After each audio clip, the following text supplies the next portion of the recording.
আসসালামু আলাইকুম রহমতুল্লাহ। প্রিয় শিক্ষার্থী, আমাদের একজন শিক্ষার্থী একটি টপিক সম্পর্কে ভিডিও আপলোড করার জন্য বিনীত অনুরোধ করেছেন। সেজন্য আমরা আজকে ওই টপিক নিয়ে আলোচনা করব। নবম দশম শিক্ষার্থী যারা রয়েছে তোমাদেরকে আজকে ক্লাসে স্বাগত জানাচ্ছি এবং চলতরিত অধ্যায়ের সিকিউ প্র্যাকটিসের সবচেয়ে গুরুত্বপূর্ণ যে টপিক সেটা হলো বর্তনী। আজকে আমরা বর্তনী নিয়ে ডিটেলস আলোচনা করব ইনশাআল্লাহ। প্রথমে আসি, আসলে বর্তনীটা কি?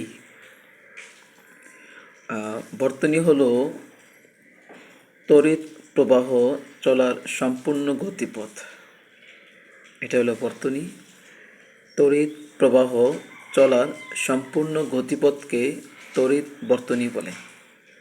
এই বর্তনী দুই ধরনের হয়, এক শ্রেণী বর্তনী, দুই সমান্তরাল বর্তনী। আর এই বর্তনীটি আমি তোমাদের একটি গল্পের মাধ্যমে এবং চিত্রের মাধ্যমে আজকে শেখাবো ইনশাআল্লাহ। প্রথমে গল্পটি বলবো, পরে আমি চিত্রে এঁকে তোমাদেরকে বোঝানোর চেষ্টা করব। প্রথমে একটি গল্প বলি। ধরি আমি একটি রাস্তায় বের হলাম, বাড়ি থেকে বের হয়ে রাস্তার কিনারে আসলাম। রাস্তার কিনারে দাঁড়িয়ে দেখলাম যে ডান পাশে যখন তাকাইলাম দেখলাম সারি সারি অনেকগুলো দোকান আছে। রাস্তার পারে পারে অনেকগুলো দোকান আছে। এই যে একটার পর একটা দোকান রয়েছে, এই সারি সারি পরপর দোকানগুলো রয়েছে, এই যে প্রক্রিয়া, এটা কিন্তু শ্রেণীরোধ, মানে শ্রেণীবর্তনী। এটা কি শ্রেণীবর্তনী? মানে আমরা তো অঙ্ক করার সময় আসলে এই রোধগুলো দিয়ে থাকি, এই জন্য আসলে আমি বলে ফেলি যে শ্রেণীরোধ। আসলে বিষয়টা হলো এই যে দোকানগুলো একটার পর একটা একটার পর একটা যুক্ত আছে, এটাকে বলা হয় শ্রেণীবর্তনী। ঠিক তদ্রূপ বাম পাশে তাকিয়ে দেখলাম একটি বিল্ডিংয়ের মধ্যে পরপর কয়েকটা তলা রয়েছে। মানে ধরো পাঁচতলা বিল্ডিং, পাঁচতলা বিল্ডিংয়ের নিচতলা, এরপরে এর উপরতলা, এর উপরতলা, এর উপরতলা।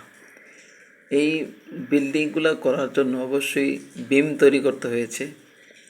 তার মানে যে একটার পর একটার উপরে উপরে যুক্ত হচ্ছে, এটা কিন্তু সমান্তরাল বর্তনী। আর শ্রেণীবর্তনী বললাম কি, একটার পর পর একটা। আর একটা মনে রাখার সহজ উপায়, একই বিল্ডিংয়ের একই ফ্লোরে যদি চারটা রুম থাকে পরপর, এটা শ্রেণী। আর একই বিল্ডিংয়ের যদি একটার উপর আরেকটা এরকম করে চারটা তলা থাকে, চারটা রুম থাকে, এটাকে বলা হয় সমান্তরাল বর্তনী। এখন আমি তোমাদেরকে চিত্রের মাধ্যমে এটা দেখাবো ইনশাআল্লাহ। শ্রেণী যখন আমরা বলবো শ্রেণী, যে আসলে শ্রেণীটা কী, সেক্ষেত্রে আর আমরা যখন বর্তনীতে সাধারণভাবে রোধগুলা দিয়ে থাকি, আমরা আগের ভিডিওতে তোমাদের দেখিয়েছি, বলেছি যে রোধ মানে আর, বড় হাতের আর, ছোটো হাতের আর। তো এখানে আমরা বর্তনীগুলোকে দেখাবো। তো আমি তিনটা রোধ দিব, তিনটা রোধ দিয়ে তোমাদের দেখাবো। যে এখান থেকে আঁকছি, এটাকে বলা হয় একটা রোধ, এটা শেষ। হ্যাঁ, ওই যে বলছি দোকান অথবা স্কুলে ক্লাসরুম, এই যে একটা রোদ এখানে দেখতে পাচ্ছ, এই রোদের পরে আমি আরেকটা রোদ যুক্ত করব। এই যে একটা দোকান, এই আর একটা দোকান। তার মানে দেখো তো, এই দোকানের সাথে অপর প্রান্তের সাথে আরেক দোকানের আরেকটা প্রান্ত যুক্ত আছে। তার মানে একটি রোধের শেষ প্রান্তের সাথে অপর রোধের প্রথম প্রান্ত যুক্ত হয়ে এইভাবে যত রোধ তুমি যুক্ত করবে সবাই শ্রেণীতে যুক্ত রয়েছে। তার মানে শ্রেণীবর্তনী। তার মানে কি শ্রেণীবর্তনী। এখন আমি যদি এটা সম্পূর্ণ করতে চাই, তাহলে এখানে আমি দুইটাই রোধ নিলাম, তাহলে সহজে বুঝতে পারবে। এখানে আমি একটা কোষ দিয়ে দিলাম, যাকে আমরা বলি ব্যাটারি বা ভোল্টেজ, যেটাই বলি না কেন। যুক্ত করে দিলাম। আর রোধকে আমরা বলেছিলাম যে সাধারণভাবে রোধকে প্রকাশ করি আর দ্বারা। তো এখানে যেহেতু দুইটা রোধ দিয়েছি, তো আমি এখানে একটা রোধকে R1 দেই, একটা রোধকে R2 দিলাম। আর এটাকে আমরা এই যে এটাকে ভি দিলাম, ভোল্টেজ। ঠিক আছে প্রিয় শিক্ষার্থী, তা আমরা দেখো তো এই বর্তনীটা কী বর্তনী? শ্রেণী বর্তনী। কী বর্তনী? শ্রেণী বর্তনী। কেন শ্রেণী বর্তনী? একটার পর আরেকটা যুক্ত রয়েছে। এখন এই দুইটা রোধকে আমি যদি আবার এটা এই কাজটা করি, যে এই একটা রোধ যুক্ত করলাম, যেটা আমরা R1 রোধ বলি। ওই যে বলেছি একটা বিল্ডিংয়ের 4টা তলা বা 5 তলা, একটার পর উপর যদি কোন রোধ যুক্ত হয়, এটাকে বলা হয় সমান্তরাল বর্তনী। এখানে আমি R1 রাখলাম, নিচে দিয়ে আবার এখানে আরেকটা R2 দিলাম, যুক্ত করে দিলাম R2। আর নিচে টেনে আমরা যে বিম দিই যে বিল্ডিংয়ে, যার উপর দাঁড়িয়ে থাকে, যে ভোল্টেজ না থাকলে তো আমরা রোধ চিন্তাই করতে পারবো না। তো এখানে আমরা একটা ভোল্টেজ দিয়ে দিলাম, এটা বড় মাত্রা, এটা প্লাস, এটাকে বলা হয় প্লাস প্রান্ত, এটাকে বলা হয় মাইনাস প্রান্ত। এই যে এঁকে ফেললাম। এটা কিন্তু সমান্তরাল বর্তনী। কেমন সমান্তরাল বর্তনী? দেখো দুইটার মধ্যে একটু পার্থক্যটা একটু বিবেচনা করো তোমরা। R1 আর R2 এটার পর আরেকটা যুক্ত হয়েছে, আর এখানে এটার উপর আরেকটা যুক্ত হয়েছে, উপর নিচ হইলে এই সমান্তরাল, আর পাশাপাশি হইলে শ্রেণীবর্তনী। এখানে আরেকটাও কথা বলতে হবে, এই যে রোদের একটা প্রান্ত সরু প্রান্ত, অপর রোধে সরু প্রান্ত যদি একসাথে যুক্ত থাকে, এটাকে আমরা বলবো সমান্তরাল বর্তনী। যেমন আমরা দেখি কোনো পাম্প স্টেশনে যখন গাড়ি প্রবেশ করে তেল নেওয়ার জন্য, অকটেন নেওয়ার জন্য বা ডিজেল নেওয়ার জন্য, সারি সারি দাঁড়ায় না, একটার পর একটা যুক্ত হয়ে থাকে, একটা শেষ আরেকটা যুক্ত হয়। এই যে সারি সারি যুক্ত হলো, এটা কিন্তু শ্রেণীবর্তনী। কিন্তু যখন তেল নেওয়া শেষ, একটু সামনে গিয়েই তারা রাস্তা ক্রস করে হয় এদিক যাবে, না কি এদিক যাবে, এই যে সামনে গিয়েই ডিভাইড হয়ে যাচ্ছে, ভাগ হয়ে যাচ্ছে, তখন কিন্তু এখানে সমান্তরাল চলে আসতেছে। যখন একই রাস্তায় যাবে তখন শ্রেণী, এখান থেকে যখন ডাইভার্ট হয়ে যাচ্ছে দুই পাশে, তখন কিন্তু সমান্তরাল বর্তনী চলে আসবে। তার মানে এখন আমরা শিখব শ্রেণী আর সমান্তরাল অ্যাডজাস্ট করে একটা বর্তনী। শিক্ষার্থী খুব মনোযোগ দিবে, যদি এই বিষয়টা তুমি ধরতে পারো, আশা করি বর্তনী কেন্দ্রিক তোমার কোনো সমস্যা থাকবে না। প্রথমে আমরা একই রাস্তায় যাচ্ছি, পাম্প স্টেশনে ঢুকলাম, তেল নিলাম, নেওয়া শেষ। এখন আমি বের হয়ে যাব, একজন এই পাশে গেলাম, আরেকজনে এই পাশে চলে গেলাম। তো এই পাশে চলে গেলাম, যাওয়ার পরে তো আবার রাস্তায় ঢুকবো, তাই না? যে আবার ঢুকলাম রাস্তায়।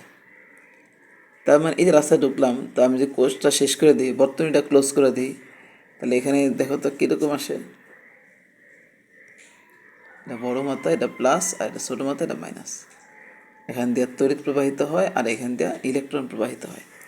এখানে একটু লক্ষ্য করো তো, এই দুইটা রোধ আমরা যুক্ত করলাম একটা পরপর, মানে শ্রেণী। আর এই দুইটা রোধ কি সমান্তর হয়ে গেছে না? দেখো তো এখান থেকে সেই পাম্প স্টেশন থেকে দুইটা ভাগ হয়ে গেছে, গিয়ে আবার কিন্তু এক রাস্তায় সে যাওয়ার চিন্তা করতেছে, এক রাস্তায় সে একত্র হয়ে গেছে। তার মানে এই যে একত্র হয়ে গেল, আবার এখানে শেষ হয়ে গেল না, আবার এখানে শুরু হইলো। তার মানে এই যে শুরু হলো আর শেষ হলো, সমান্তরাল যেখানে শুরু হবে যেখানে শেষ হবে, এটা একটা বর্তনী। আর শ্রেণী যেখানে শুরু হবে শেষ হবে, এটা একটা বর্তনী। এখন তোমরাই বলো এখানে কয়টা বর্তনী আছে? অবশ্যই দুইটা বর্তনী অ্যাডজাস্টমেন্ট এখানে করতে হবে। এখন আমরা অ্যাডজাস্টমেন্ট করবো কীভাবে, এটা আমাদের মুখ্য বিষয়। প্রথমে এখন আমরা একটু জানবো যে এই যে শ্রেণী ক্ষেত্রে আসলে রোধকে কী দ্বারা প্রকাশ করব। শ্রেণী ক্ষেত্রে যে তুল্য রোধ বা রোধের সমন্বয় আমরা প্রকাশ করি, সেটাকে আমরা বলি RS। কী বলি বলো তো দেখি? RS। এই RS মানেটা কী হবে? RS মানে সবসময় মনে রাখবা যোগফল, মানে যত রোধ থাকবে RS মানে কি যোগফল। তার মানে R1 প্লাস R2, এটা গেল RS গেল। এবার আসি আমরা যে সমান্তরাল যেখানে নিয়েছি, যে R1 এবং R2, সেখানে কী হবে? সেখানেও তো একটা রোধের সমন্বয় আছে অবশ্যই। এই জায়গায় রোধের সমন্বয় যেটা হবে সেটা হলো 1/, আরপি। কী হবে বলো তো দেখি? 1/rp। 1/rp মানে কী হবে? এই জায়গায় রোধের সমন্বয় মানে হলো ভগ্নাংশের যোগফল, 1/r1 প্লাস 1/r2। প্রিয় শিক্ষার্থী, আমরা দুইটা বর্তনী আলাদা শিখলাম। একটা হলো আরএস মানে যোগফল, একটা হলো আরপি মানে ভগ্নাংশের যোগফল। এখানে 1/r2 হবে, তাহলে 1/r1 প্লাস 1/r2 হবে। আচ্ছা, জেনে গেলাম আমরা দুই জায়গায়। এখন এই দুইটা রোধকে আমরা সমন্বয় করতে চাই। সমন্বয় করলে দেখা তো আমরা এই দুই দুই চারটা রোধকে আমরা সমন্বয় করতে গিয়ে ওখানে চারটা রোধ হয়ে গেছে, তারা সিরিয়ালে আমরা আগে সাজাই। এটা হলো R1, এটা হলো R2, এটা হলো R3, এটা হলো R4। এই যে চারটা রোধ আমরা এখানে পাইলাম, প্রথম কাজ কার কাজটা করব? শ্রেণী মানে তো যোগ, মানে R1 R2 তো আমরা জেনেই গেছি যে এরা যোগফল, যোগ করব। তাহলে ভগ্নাংশের যোগফল তাকে দিয়ে আমরা নর্মাল ওয়েতে নিয়ে আসতে পারি, যে মানে আরএসের মতো করে নিয়ে আসতে পারি, শুধু আরপি বের করতে পারি এখান থেকে। তাহলে আমাদের সহজ হইতে না? তাহলে আমরা এখানে প্রথম কাজটা কার করব? এই কাজটা করব। প্রথমেই কাজ করবো এই কাজ, আরপি। আগে আমরা আরপি বের করব। আমাদের অঙ্কের সুবিধার্থে আমরা ধরে নিই, যেটা বোঝানোর সুবিধার্থে বা বুঝতে চাই খুব সহজে, এই R3 মান হলো 2। আমরা আগে বলেছিলাম রোধের একক কী বলতো? রোধের একক কি? ওহম। রোধের একক কি? ওহম। এই আরপি এর মানও ধরলাম আমরা 2, মানে R3 এর মান 2, R4 এর মানও কি? 2। এখন যদি আমরা এটাকে সমন্বয় করতে চাই, তাহলে এখানে একটু আমরা এই মানটা করতে চাই। এই জায়গায় যেহেতু লেখা আছে, এখানে আমরা শুরু করি। তাহলে আরপি ইকুয়াল, এটার যে আমরা সলিউশন করতে চাই, এটা ছিল আমাদের R3, এটা ছিল R4। হিসাব যদি আমরা করি, 1/r3 মান 2 প্লাস 1/2। এই মানটা ক্যালকুলেটারে যদি তোমরা উঠাও, যেভাবে আছে এভাবে 1/2 প্লাস 1/2 এমনি উঠালেই হবে। এখানে মান আসবে হলো সর্বশেষ যে মানটা আসবে 1 আসবে, 1। এই 1 আসলে আরপি মান কত হবে? তাহলে এটা কিন্তু 1/rp, তুমি যে মানটা বের করেছো এটা 1/rp মান আসছে, এটাও কিন্তু 1/rp। এখন তুমি ক্যালকুলেটারে যে আরপি বের করতে চাও, দেখি 1/1 হবে না? অবশ্যই 1/1 হবে, তাহলে তো 1ই হবে। এখানে একটা বিষয় তো বলে রাখি, যদি এখানে 2 আসতো, এই জায়গায় বোঝার জন্য বলছি, এখানে যদি 2 আসতো, তাহলে এই জায়গায় আরপি মান কী আসতো বলো তো দেখি? 1/2 আসতো কিন্তু, কারণ 1/rp মান যদি 2 হয়, অবশ্যই আরপি কী হবে? 1/2 হাফ হবে। এটা খেয়াল রাখবে, কেমন প্রিয় শিক্ষার্থী? তো আমরা এখানে মান পেয়ে গেলাম, আরপি এর মান এই যে এখানে 1 পেলাম, তাই না? তো এটা কাজ শেষ। ওকে, এখন আমরা আসবো, তা আমরা তো পুরা বর্তনী রোধ আঁকবো, তাই না? পুরা বর্তনী রোধ বের করবো। এই যে R1 R2 আছে, এর কী হবে? আমরা ধরলাম এর মান হলো 2 ওহম আর এর মান হলো 3 ওহম। তাহলে এই দুটা মিলে অবশ্যই যোগফল, যেহেতু আমরা এখানে লিখেছিলাম RS, তাহলে RS ইকুয়াল কী হবে? R1 এর মান 2, R2 এর মান 3, তার মানে 5 ওহম। তাহলে আমরা পেয়ে গেলাম RS মান কত? 5। আমি বলছিলাম যে শ্রেণী মানে কি? যোগ। তো এই যে বর্তনী আমরা দুইটা সমন্বয় করলাম, লাস্টে কী করব? একটা বিষয় লক্ষ্য করো, এই দুইটা রোধ মিলে কয়টা রোধ হয়েছে বলো তো? একটা রোধ হয়েছে। আর এই দুইটা রোধ মিলে কয়টা রোধ হয়েছে?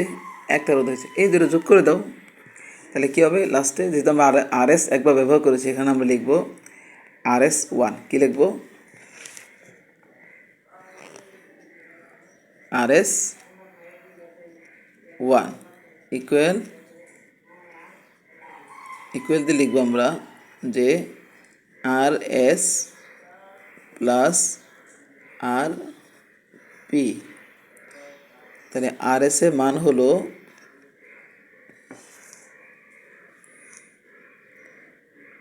2 আর 3 5, আর RP এর মান হলো 1। তার মানে কত হলো? 6, মানে 6 ওহম। তার মানে আমরা RS এর পয়েন্ট পেয়ে গেলাম যে 6 ওহম। তার মানে এই পুরা বর্তনীর তুল্য রোধ বা রোধের সমন্বয় যাকে আমরা বলি, এটাকে আমরা 6 ওহম পেয়ে গেলাম। প্রিয় শিক্ষার্থী, আশা করি আজকে আমরা রুট নিয়ে আলোচনা করলাম, অর্থাৎ একটা বর্তনী থেকে আমরা কীভাবে বের করতে পারি সিস্টেমটা শিখলাম। সামনে আরও জটিল বর্তনী নিয়ে আমরা আলোচনায় আসবো ইনশাআল্লাহ। এবং তোমার এই টপিকে যে আমরা আজকে যে আলোচনা করলাম এই টপিকে কোন বিষয়টি বুঝতে অসুবিধা হয়েছে সেটাও জানাবে, এবং তুমি কেমন বুঝেছো কমেন্টসে অবশ্যই জানাবে। তাহলে আমি তোমাদেরকে আরও সুন্দরভাবে এক্সপ্লেন করতে পারবো যে বিষয়টি তোমার সমস্যা। কেননা আমাদের উদ্দেশ্য হলো science is not difficult, so easy. অর্থাৎ ফিজিক্সটা অনেক সহজ, নট কঠিন। বিজ্ঞান মানেই সহজ, তুমি যেভাবে তাকে চিন্তা করবে সেভাবেই বুঝবে ইনশাআল্লাহ। তো সবাই ভালো থাকো, আল্লাহ তোমাদের সবাইকে ভালো রাখুক, আমাদেরও ভালো রাখুক, এবং পরবর্তী ক্লাসে নতুন কোনো টপিক নিয়ে উপস্থিত হবে ইনশাআল্লাহ। আসসালামু আলাইকুম রহমতুল্লাহ। আর সবচেয়ে বড় কথা হলো সাবস্ক্রাইব করতে ভুলবে না, সাবস্ক্রাইব করে রাখবে এবং ভিডিওগুলো খুব মনোযোগের সাথে দেখবে।